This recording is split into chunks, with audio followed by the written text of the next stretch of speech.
A Rabbinic Anthology, selected by C.G. Montefiore and Herbert Loewe. At the end of Herbert Loewe's introduction, I append the part that deals with the abbreviations. It has been explained in three ways. 1. A Jew who commits idolatry can do no good deed. Well, because some things outdo whatever you do on the other side, right? 2, he impairs, so to speak, the divine nature itself. Well, he cuts off what could result from those opportunities.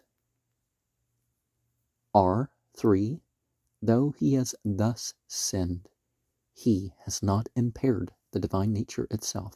Now, our word for sin, not the biblical word, but our English word for sin, comes through the ancient Egyptian sin, meaning mistake. The worst or most typical instance of Israelite idolatry was the making of the golden calf. Exodus 32:4. 643, Psalm 102a. Our Isaac said, "There is no calamity which has ever since happened to Israel, which does not contain 1/24th part of a litra as an adjunct for the sin of the golden calf," i.e., as Mr. Levy renders the words, which does not contain a small ingredient of the retribution for the sin of the golden calf. Original Virtue and Other Short Stories by the Reverend S. Levy, 1907, page 47. See selections 585 and note 96. Psalm 102a. Very numerous are the rabbinical stories about the calf, and very curious are some of the arguments put into the mouth of Moses to induce God to forgive the Israelites. 644, Exodus R, Ketissa 43:7. It is said in Exodus 32:11, Moses said, "Lord," probably a mistranslation of increasing existence, "why does thy wrath wax hot against thy people, with whom thou hast brought out of the land of Egypt?" Moses said to God, "Is it not from Egypt that thou hast brought them out? In Egypt they all worship lambs." Arhuna said, "It is like a sage who opened a shop of perfumes for his son in the street of the harlots. The locality did its part, the trade did its part, and the youth of the young man did its part. And so he corrupted his way. His father came and caught him with a harlot, and cried out, 'I shall kill you.'" An honor killing. But a friend of the sage was there, and said to him, "It is you who have ruined the young man, and now you cry out against him. You have neglected all other trades and handicrafts, and you taught him only about perfumes. You avoided all other localities, and opened for him a shop only in the street of the harlots." So Moses said, "Lord of the world, thou didst avoid all other places, but didst cause thy people to be enslaved in Egypt, where all the inhabitants worship lambs. Thy children learnt this worship from the Egyptians, and therefore it is that they made this calf." Exodus R, Ketissa 43:7. Now, some things, even if you're raised in it, you kind of may realize that it's not quite right. And what are they saying? Because it was the age of Aries that you weren't allowed to kill a lamb, and and then the Christians pick up the fish thing, and now it's time for something that fits Aquarian-like, as people say, New Age-wise, but it doesn't quite work like that. You have to change the whole system every astrological age. 645, Exodus R, Ketissa 43:6, Nehemiah said, when the Israelites did that wicked deed, Moses sought to appease God, and he said, Lord of the world, they have only made for thee an assistant. Why shouldest thou be angry with them? The calf which they have made will assist thee. Thou wilt cause the sun to shine, and the calf will cause the moon. Thou wilt look after the stars, and the calf after the zodiac. Thou wilt cause the dew to fall. The calf will make the winds to blow. Thou wilt bring down the rain, and the calf will cause the herbs to sprout. God said, Moses, do you err like them? In this calf is there any reality? Then Moses replied, If not, why shouldst thou be angry with thy children? Exodus Architissa 43:6.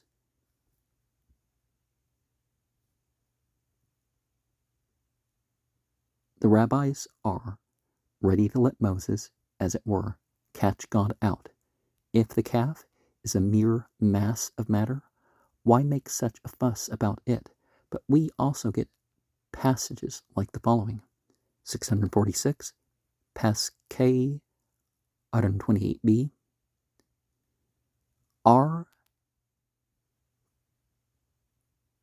Berechiah, in the name of R. Levi, said, a king had a vineyard, which he entrusted to a tenant. When the wine was good, he said, how good is the wine of my vineyard? And when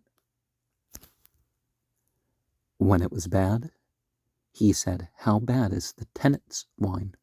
The tenant said, be the wine bad or good, it is yours. So at first God said to Moses, I will send you to Pharaoh, that he may let my people go. But after the making of the calf, God said, go, get thee down, for thy people have corrupted themselves. Moses said, so then, when they sin, they are mine, but when they are virtuous, they are thine. Nay, be they sinful or virtuous, they are thine. Pasque 128b. Now let us remember that ultimately everything's divinities, but the flaws are chosen by humans, right? 647, Pes 87a to b. God said to Hosea, your children have sinned. He should have replied, they are thy children, the children of Abraham, Isaac, and Jacob. Roll thy mercy upon them. But not only did he not say this, but he said, the whole world is thine. Change them for another people. God said, what shall I do with this old man? I will tell him to take a harlot unto himself in marriage, and let her bear unto him children of harlotry. And then I will tell him to send her away. If he brings it over himself to send her away, then I will send Israel away. So after she bore unto him 2 sons and a daughter, God said to him, you should learn from Moses thy master, for when I began to speak to him, he separated himself from his wife. Exodus 18:2. So, do you separate yourself from your wife? Then Hosea said, I have children from her, and I cannot bring it over myself to send her away or to divorce her. Then God said, if that is so with you, whose wife is a harlot, and whose children are harlotry, so that you know not if they are from you or from others, how can I send away Israel, who are the children of my tried ones, the children of Abraham, Isaac, and Jacob, who are one of the 3 acquisitions which I have acquired for myself in the world? The Torah is one, the heaven with earth is another, and Israel is the 3rd. And do you say, exchange them for another nation? Then Hosea saw that he had sinned, and he prayed God for compassion. God replied, sooner than ask for mercy for yourself, ask for mercy for Israel. seeing that because of you I have decreed 3 decrees against them. Then he prayed unto God for compassion, and God annulled the decrees. Pass 87a to b. According to Rashi, God's 3 promises in Hosea 2 cancel the 3 punishments of Hosea 1, which are connected with the names of Hosea's 3 children. Thus, 2:2, I will gather, annuls 1:4. Jezreel, God scatters, God's first son. 2:20, I will compassionate, annuls 1:6. Lo Rukama, or is it Ruchama? Yeah, Ruchama. They should probably use the dots when you got CH, right? Or not. Not compassionated, Hosea's daughter. 2:20, my people art thou, annuls 1:9. Lo Ameh, not my people, Hosea's second son, and that's HL's note. There.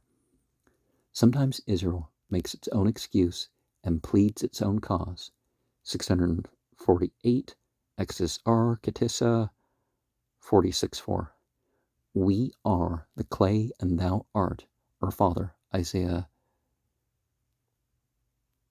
64, verse 6. Well, father, isn't the word also the center of existence or the provider? And there's other meanings.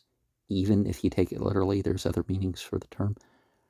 Israel says, therefore, even though we sin and thou art angry, thou shouldest not desert us. For see the potter, if he makes a jug and leaves a pebble in it, then when the jug comes out of the oven, if liquid is poured into it, it drips where the pebble is, till all the liquor is lost. What is the cause that the jug drips and loses the liquor? The potter who left the pebble in it. So the Israelites say to God, thou didst create in us from our childhood the evil inclination, as it is said, the inclination of man's heart is evil from his childhood. Genesis 8:21. It is the evil inclination which causes us to sin, and thou dost not remove the sin from us, wherefore we beseech thee, cause it to pass away from us, that we may do thy will. And God replies, I will do so in the time to come.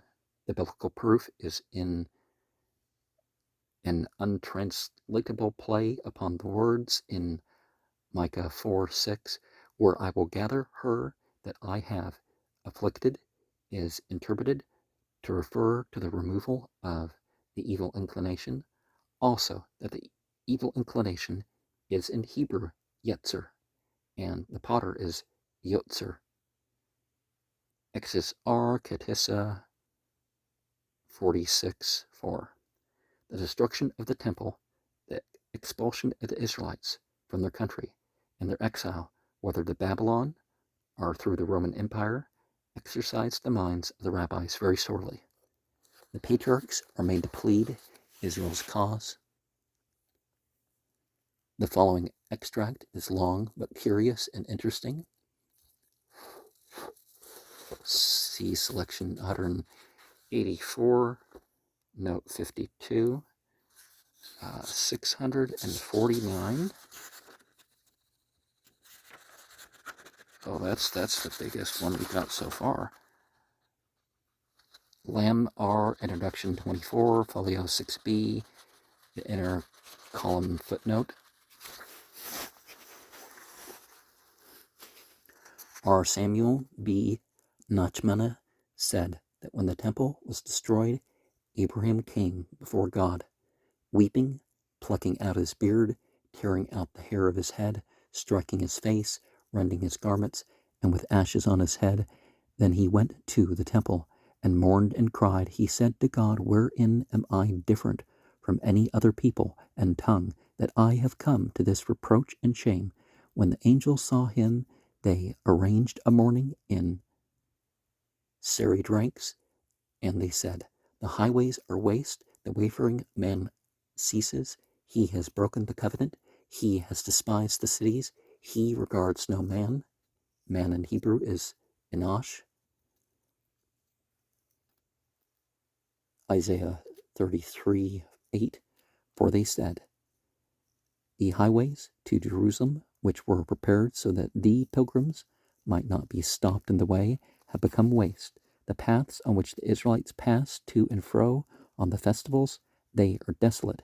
Broken is the covenant which thou didst make with Abraham their father, through which the order of the world was established, and through whom men recognized thee as the Most High God, creator of heaven and earth.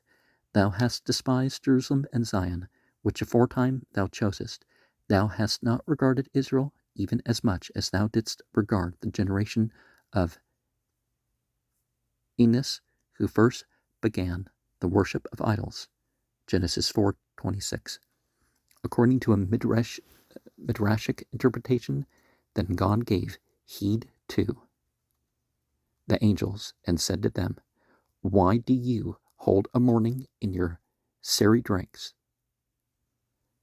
concerning this matter? They said, because of Abraham, thy friend, who has come to thy house weeping and mourning, and thou payest no attention to him.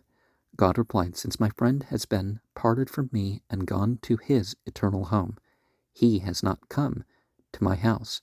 And now, what has my beloved to do in my house? Jeremiah 11:15. Then Abraham said, why hast thou sent my sons into exile and delivered them into the hands of the nations?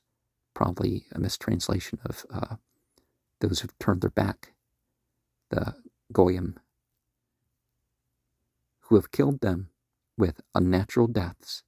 And why hast thou laid waste the temple, the place where I offered up my son Isaac as an offering before thee?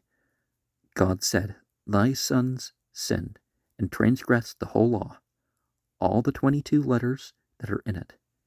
Then Abraham said, who testifies against them that they have transgressed thy law? God said, let the law come and testify against Israel. Then the law came to testify against them. Then Abraham said, my daughter, you come to testify against Israel, that they have violated your commandments. Are you not ashamed before me?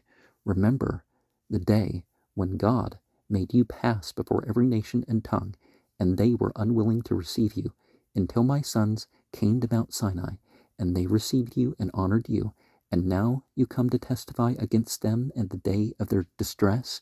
When the law heard this, the law stood on one side and did not testify against them. Then God said, let the 22 letters come and testify against them.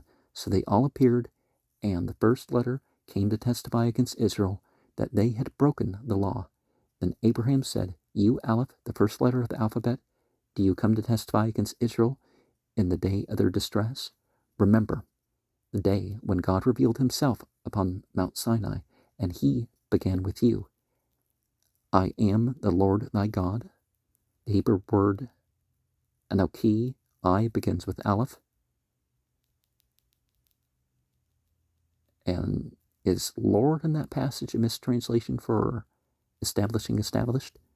No nation and tongue received you, except my sons. And now you come to testify against them.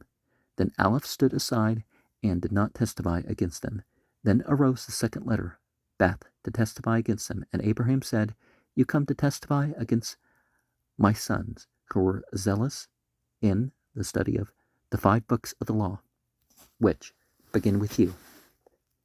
The Hebrew for in the beginning, the first word of Genesis, begins with Beth, Bereshit.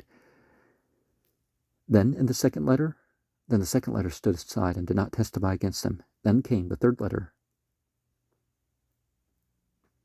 G, to testify against them. But Abraham said, you, Gimel, come to testify against my sons, that they have transgressed the law. Is there any nation, save my sons, which observe that command of the fringes, with which you begin? Deuteronomy 22, verse 12, opens with the word Gedalim, of which Gimel, G, is the first letter. Then Gimel too stood aside and did not testify against them, When all the other letters saw how Abraham had silenced the first three, they were ashamed, and they refrained, and they did not testify against Israel.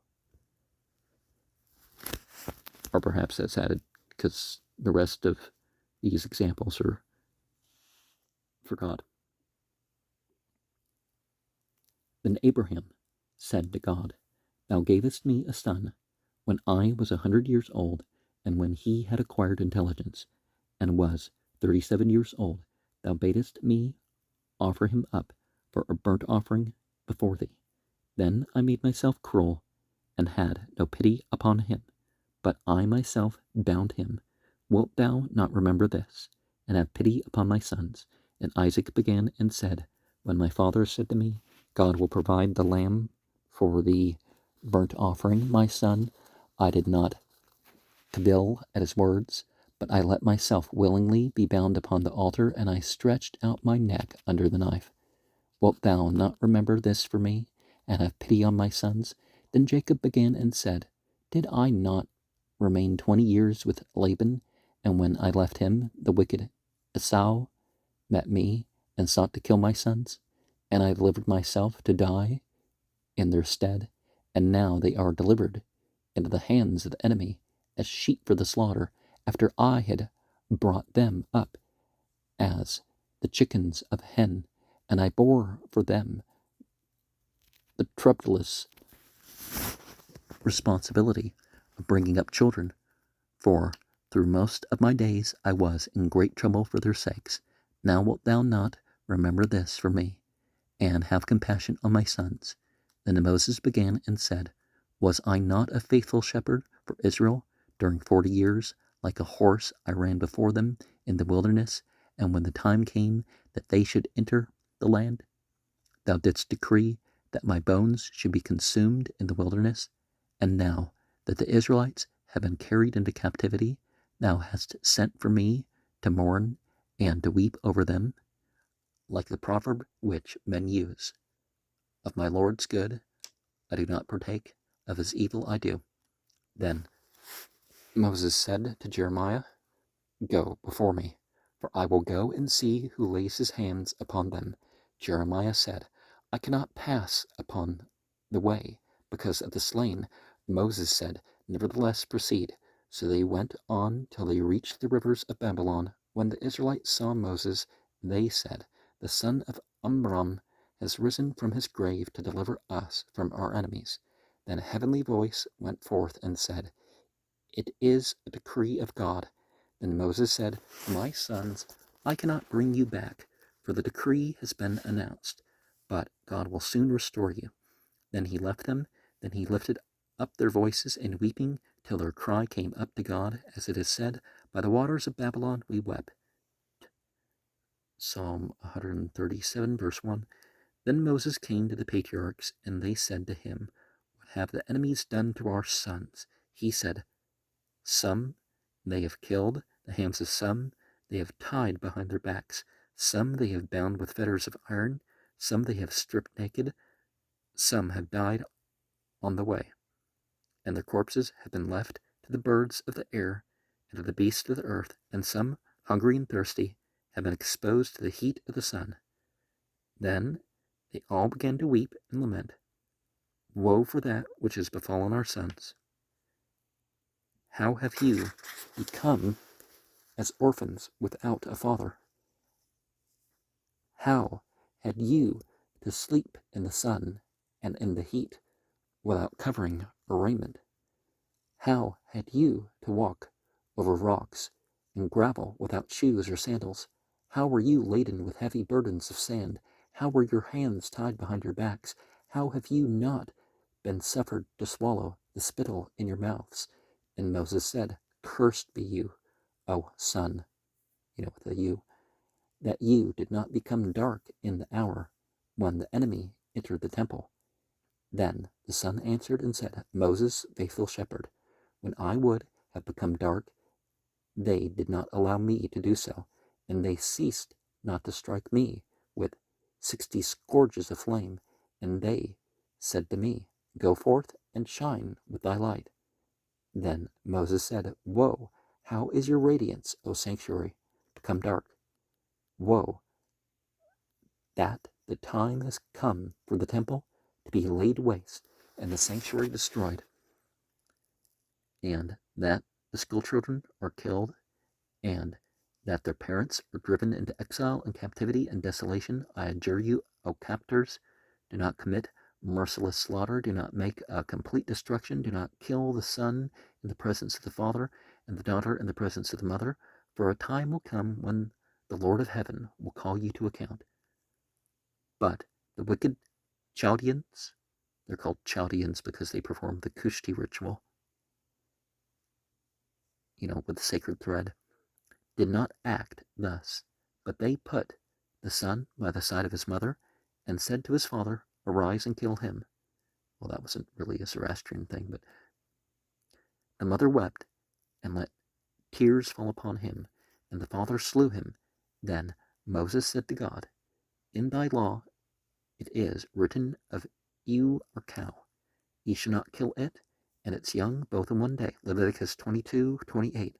And now they have slaughtered over so many sons and their mothers together, and thou art silent. Then Rachel, our mother, leapt up before God and said, "It is known to thee that Jacob thy servant loved me with a special love, and that he served my father because of me 7 years. And when the 7 years were over, and the time of my nuptials was at hand, my father determined to give my sister to my husband instead of me, and the thing was so dreadful to me, when I got to know of his plan, that I revealed it to my husband, and I gave him a sign that he should distinguish between me and my sister, so that my father should not be able to substitute her for me. But afterwards I repented, and I overcame my desire, and I had pity on my sister, that she should not come to shame. And in the evening, when they substituted my sister for me, then I entrusted to my sister all the signs which I had given to my husband, so that he might think that it was I. And not only that, but I crept under the bed in which he lay with my sister, and when he spoke to her, she was silent, and I answered him throughout, so that he might not recognize my sister by her voice, and I acted lovingly towards her, and I was not jealous, and did not expose her to shame. And if I, who am flesh and blood and ashes, was not jealous of my rival, it did not expose her to shame and reproach. Why shouldest thou, eternal King, the loving and merciful one, be jealous of idols who have no reality in them, so that thou hast sent my children into exile, and let them be slain by the sword, and suffer their enemies to do unto them according to their pleasure? Then the compassion of God was stirred, and he said, "For thy sake, Rachel, I will restore Israel to their land. As it is said, thus says the Lord, a voice is heard in Ramah, lamentation and bitter weeping. Rachel, weeping for her children, refuses to be comforted, because they are not. Thus says the Lord, refrain thy voice from weeping, and thine eyes from tears, for thy work shall be rewarded, and they shall come again from the hand of the enemy." Jeremiah 31:15 and 16, verses 15 and 16. R, introduction 24, folio 6b, inner column footnote.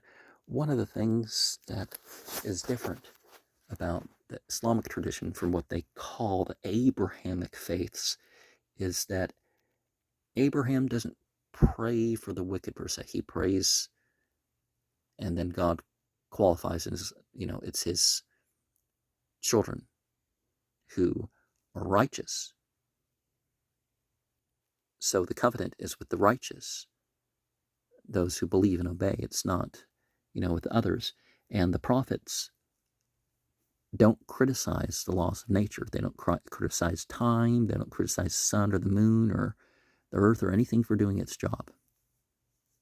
And they're not the individuals that look and say, well, because they've done something good in one category, then you should just, they plead for people, sure, but,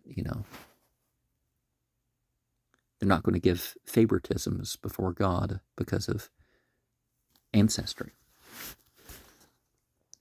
Israel's ultimate redemption can be attributed to many causes. Curious is the idea that the preordained end of itself, as it were, helps to bring about Israel's salvation.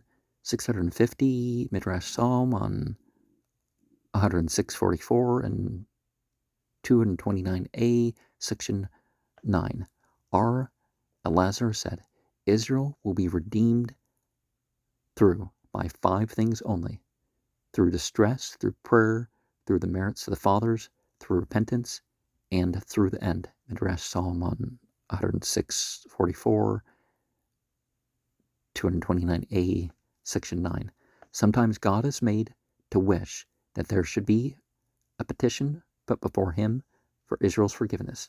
Now, God gives opportunity in some other traditions, but he doesn't always, God gets whatever he wants. But part of what God wants is that people choose what they want, right? Sab 89b, 651, R. Samuel B. Nachmane quoted the verse, Doubtless thou art our father, for Abraham is ignorant of us, and Israel does not acknowledge us. Isaiah 63:16. In the days to come, God will say to Abraham, My children have sinned against me. Abraham will reply, Let them then, for the sanctification of thy name, be blotted out. Then he will say, I will say it to Jacob, for he has felt the pain of bringing up children. Perhaps he will supplicate me for compassion upon them. But Jacob answered like Abraham. Then God will say, With the old one there is no sense, and with the young one no counsel.